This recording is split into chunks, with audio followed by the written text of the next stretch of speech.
Tokrat o temi, ki jo nismo še nikoli pokrili. To je influencer marketing.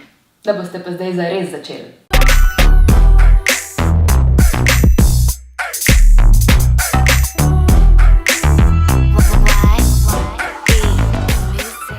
Dober dan, dobrodošel v novi oddaji Point Out Weekly. 77.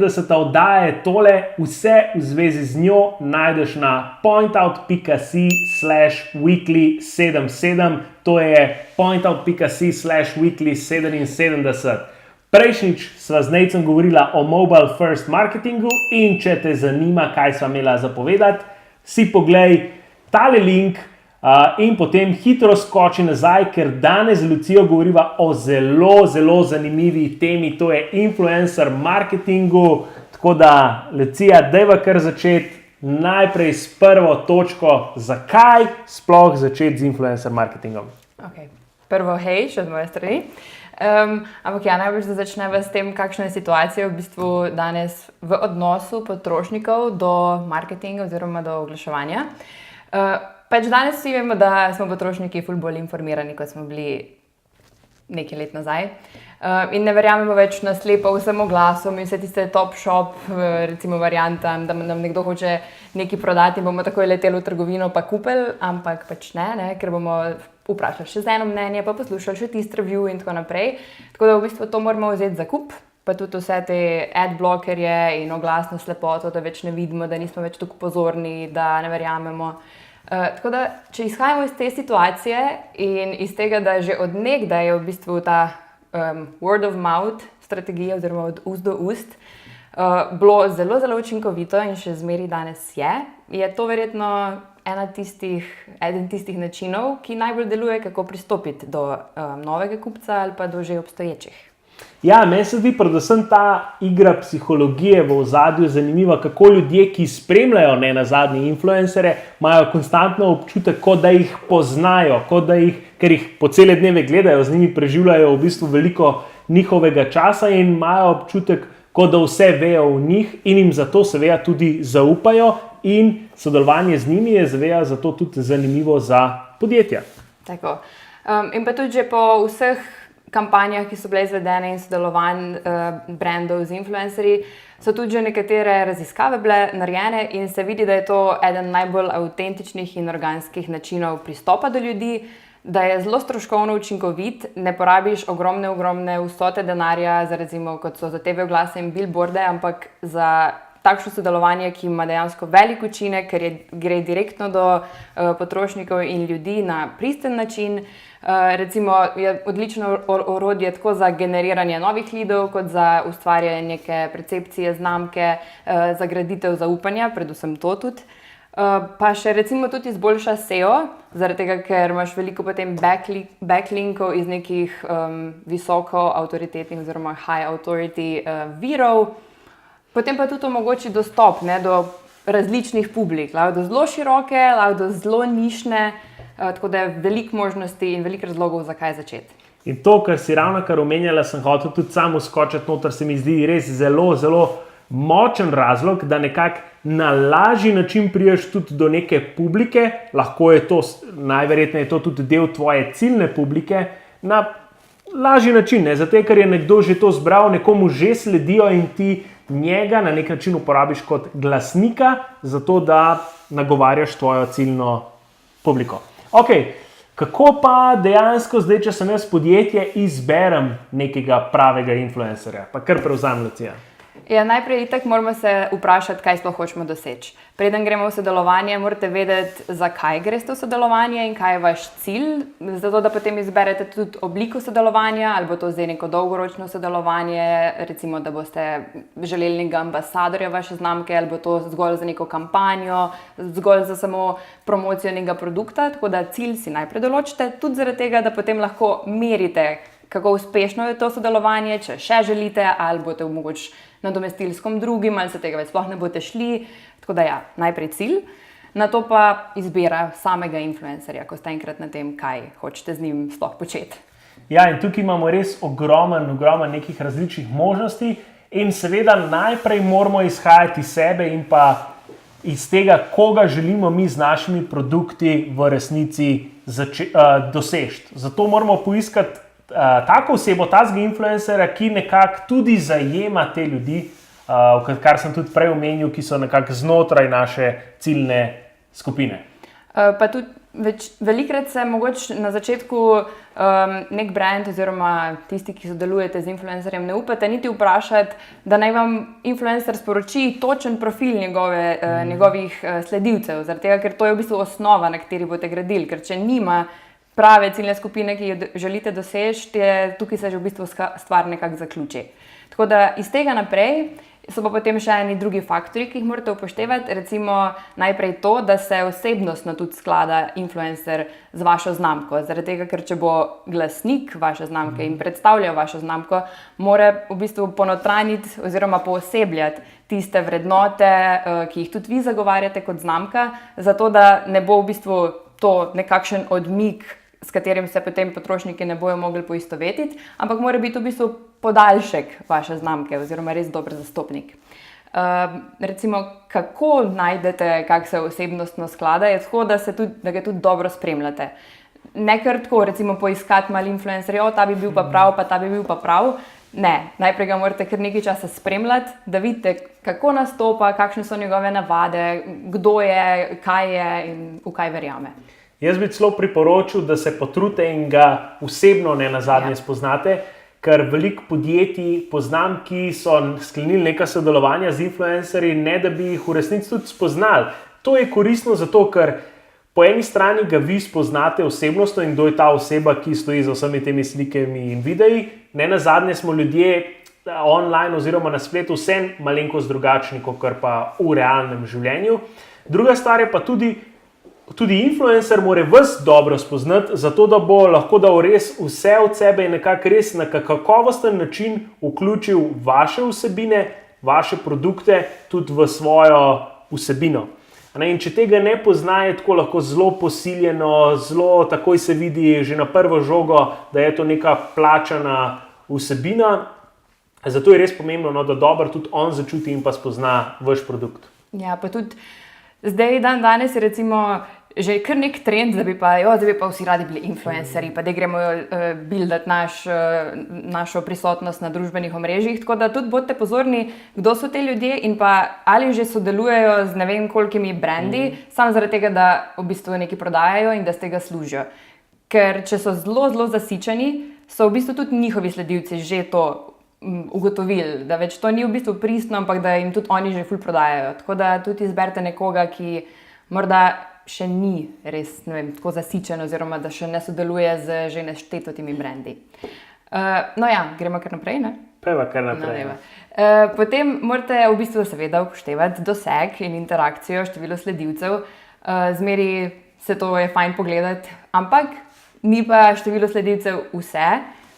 Ponavadi je bolj primeren, da pogledate engagement. Zaradi tega, ker število ljudi oziroma število sledilcev, ki jih nekdo ima, še ne pomeni, da ima tudi vpliv.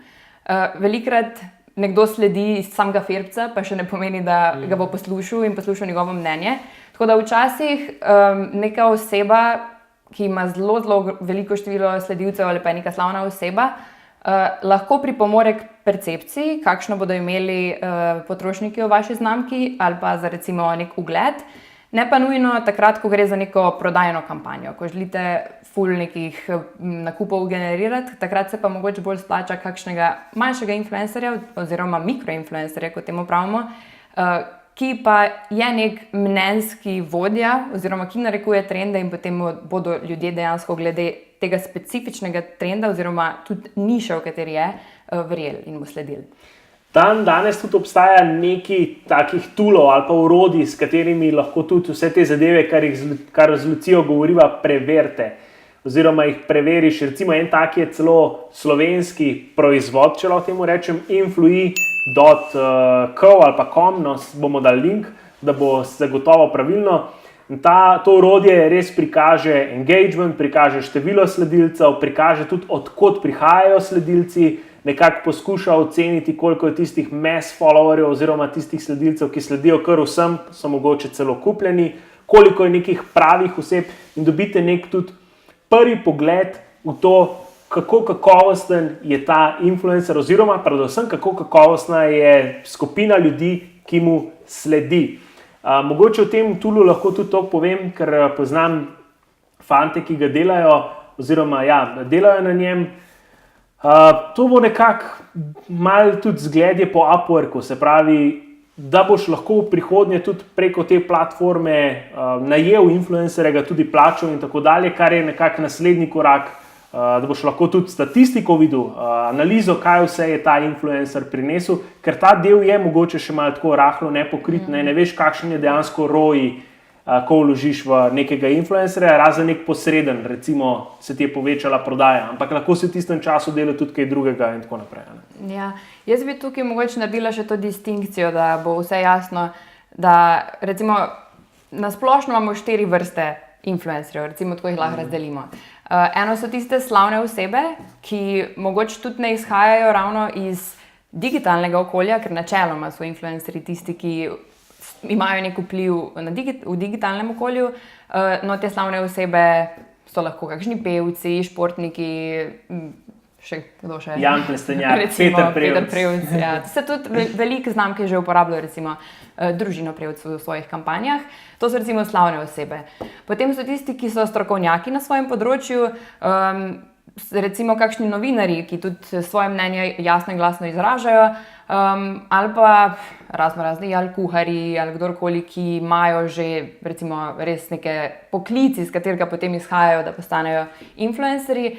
No, potem so pa tisti, ki dejansko ljudje in vsi razumemo kot tiste prave influencerje v digitalnem okolju, so pa tisti, ki so blogerji, vlogerji, instagramerji, če se temu tako lahko reče, ki imajo neko določeno veliko število sledilcev, preko 30,000, recimo za slovensko okolje, bi temu mogoče rekli preko 10,000. Bolj primerno, ja. Potem pa mikroinfluencerji, ki pa imajo manjše število sledilcev, ampak isto radi preko družbenih omrežij izražajo svoje mnenje in so tudi slišani. V slovenskem okolju bi recimo to bilo pod 10,000, pa še zmeraj imajo lahko vpliv. No, dobro, to smo razčistili. Zdaj gremo pa še na zadnji faktor, faktorjev je še mogoče več, ampak takšen pomemben, ki ga imam midva danes izpostavila. Faktor pri izbiri influencerja je pa to, da ima tudi sam po sebi naravne veščine prodaje, povezovanja in pa deljenja informacij. Ker vsi hočemo, da bo tudi vaš brand zastopal na res njemu avtentičen način in takšen, ki ne bo bil nekako pushy. Tako da tudi to morate vzeti za kup, da imate neke veščine, ki so potrebne, da dobro predstavi, zastopa, proda. Da zna mogoče že prej malo pripraviti teren, pa nekako stopnjevati vse skupaj, preden da res tisto ključno vsebino, ki jo želiš povedati oziroma jo v podjetju želite povedati in pol na koncu tudi doda nek hook. Zna tudi svetovati, kako se odzivajo njegovi followerji oziroma sledilci in vam tudi povedati, ok, dajmo rajš malo drugače narediti, ne tako, kot ste mogoče vi v prvi fazi zamislili. Ja, zdaj v Sloveniji je sicer to še zmeraj mogoče relativno bolj svež fenomen. Ni veliko podjetij, ki to res strateško vključujejo v svoj marketing, ampak še zmeraj je nekaj dobrih praks. Sicer jaz mislim, da bi v Sloveniji bilo potrebno več raziskave, preden se spustijo brandi oziroma podjetja v neko sodelovanje z influencerji. Torej to, kar sva midva govorila, da se prej ta raziskava res naredi, da dobiš tisti najboljši fit.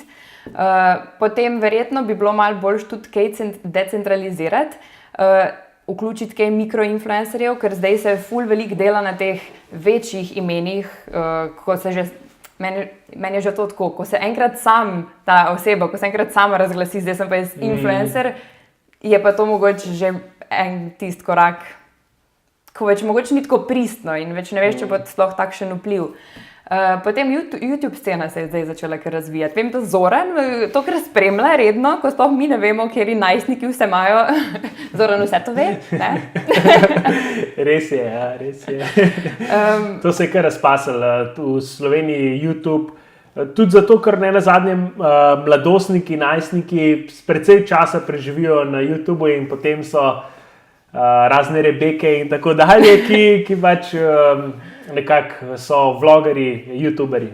Ja. Zdaj v Sloveniji recimo najbolj take teme, kjer so influencerji že dobro izpostavljeni, oziroma tudi znamke sodelujejo z njimi, so verjetno avtomoto zadeve, fashion in beauty, pa tako family oziroma družinske te zadeve, teh mamic je veliko, ki v bistvu sodeluje s podjetji. Tako da, recimo, to je najbolj razvito, ampak verjamem, da se bo še po drugih industrijah in področjih razvil. Je pa res, da mogoče jaz bi tukaj izpostavila še te odnos med podjetjem in pa influencerjem, oziroma pričakovanja, ki jih ima podjetje do influencerja, ker mislim, da v Sloveniji še zmeraj vsi mislijo, da to bom pa jaz kar enega tam zahaklu, pa bo on malo meni naredil ene par postov in to bo to, nobenega denarnih nekih nagrad oziroma kakršnih, ne vem, ni tistega nekega spoštovanja do dela, ki ga influencer opravi, ker vendarle je to pravzaprav potem del vaše marketinške ekipe in ga morate kot takega tudi nekako dojemati. Mogoče bi bilo na tem mestu smiselno, da izpostava tudi nekaj primerov dobre prakse, pa vem, da si ti tudi kar nekaj jih pregledala, mogoče lahko ene par jih tudi navržeš. Mislim, zdaj prakse je že kar veliko, midva bi lahko imela zdaj še 1 uro samo o teh dobrih praksah ali pa tudi slabih v Sloveniji. Recimo ena takih je Malinca.si, to je e-commerce, ki je za v bistvu prehranske dodatke, zdravo, eko, zadeve, hrane. No, one so v bistvu te punce, ki so začele s to Malinco, so naredile zdaj tudi ta ambasadorski program. Mislim, da lani ali kdaj so to začele in so v bistvu zbrale influencerje od tistih res ultra mikro, ki imajo tam okoli 1000 sledilcev, do nekih slavnih oseb, kot je recimo Eva Boto, mislim, da je tudi njihova ambasadorka.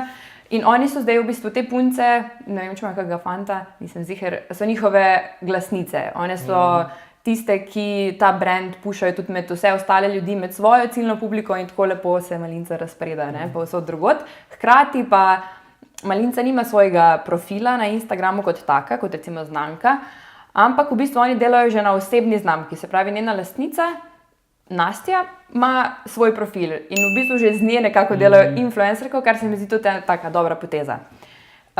Potem recimo Proteini.si so že nekaj let nazaj ta influencer marketing v bistvu upeljali v svojo strategijo in v bistvu za ljudmi, ki so fitnesserji oziroma se s tem ukvarjajo bodybuilderji in tako naprej, so nekako nesli to njihovo znamko do vseh ostalih, ki so se s tem začeli ukvarjati, ker vemo, da je zdaj fitness in zdravo življenje pa ful postalo trend. In nekako so ravno na ta način postali tako number one znamka za te zadeve v Sloveniji. Pri njih bi rekel, je zanimivo tudi to, ker so influencerji tudi presegli meje digitalnega, ker ogromen njihovih ambasadorjev, ki jih uporabljajo, je v bistvu znanih, slavnih, tako kot si prej rekla, iz nedigitalnega sveta. So nekako tudi iskali sinergije med tistimi, za katere je očitno, da športajo, so pač izoblikovani telesno in pa imajo nek določen vpliv. Recimo tipičen tak je Čale Sale, če se ne motim, on ima skozi te Proteini.si majčke, pa verjetno še kdo drug od teh, dajmo reči, slavnih oseb. Ja. Recimo potem možnost sodelovanja je tudi tako, da z influencerji razvijete oziroma z vlogerji tele nove produkte za neke limited edition linije. Recimo Mas je to naredil z 2 blogerkama, da so razvile svoj produkt, svoje čevlje, kar je tudi eden način sodelovanja. Potem veliko imamo takšnih, ki imajo neke platforme, kjer delajo reviewje za tehnikalije, za prehrano, za takšne in drugačne zadeve. Recimo Komotar Minuta je vloger, ki pa v bistvu njegov core je, da dela reviewje avtomobilov. In tam se tudi lepo znamke lahko noter prekradejo. Recimo takšen je tudi Upgrade podcast, se mi zdi, da je tudi za takšne tehnikalije. Ali pa Tjaša Delma, ta kanal v angleščini Cat4K, če se ne motim, tudi reviewa mobilne telefone in neko tako zabavno elektroniko. Ta scena je sploh močna v Sloveniji. Ogromen je predvsem punc, ki veliko delajo reviewjev. Ne nazadnje tudi Lepa Afna, ki je taka večja, ona ogromno reviewjev dela, pa Neva, veliko dela za ličila, pa ogromen je res tudi mogoče tistih nekih srednjega ranga, pa mogoče tudi še mikroinfluencerjev, ki delajo neke reviewje, neke teste raznih izdelkov. Tako. Hkrati pa lahko podjetje ne da komunicira preko influencerjev, lahko komunicira tudi preko svojih kanalov z njimi. Recimo ena takšna zadeva je, ko kakšen influencer prevzame njihov profil, temu rečemo takeover. In recimo Telekom Slovenija tudi zdaj to dela z neko kampanjo Zavzeti, hashtag Zavzeti, kjer influencerji zavzamejo njihov Instagram, njihov Instastory tudi in preko njih dosegajo, oziroma preko ciljne publike teh influencerjev, dosegajo potem nove ciljne publike, kamor še želijo svojo storitev upeljati. Pa hkrati imajo zanimive vsebine, ker to je velikokrat problem ali pa neki izziv predstavlja to podjetjem, kako zgenerirati neke zanimive vsebine, ki bi jih več ljudi gledali, in ja, z uporabo nekih influencerjev je sigurno to zelo prikladno. Mislim, da smo danes bolj ali manj vse za danes pokrila, ne? Ja. Vse, kar smo imela za povedati. Lahko bi bilo še veliko, ampak bomo še v katerih drugih oddajah. Tako je, bomo še gotovo veliko o tem govorili. Sigurno imaš za naju kako vprašanje, ali pa sigurno sva se kaj zmotila, ali pa imaš neko mnenje o nečem in bi rad to povedal, tako da te zdaj na nek način izzivam, da to tudi napišeš spodaj v komentar. Z Lucijo bova z veseljem odgovorila. Seveda. In pa to je to, razen če bi še kaj dodala za naslednjič. Za zdaj. Ja, za zdaj. Reč, se vidimo naslednjič, ko me bo Zoran spet povabil, da sem tukaj. Tako je. Ok, lepo se imejte in pa se vidimo. Čau.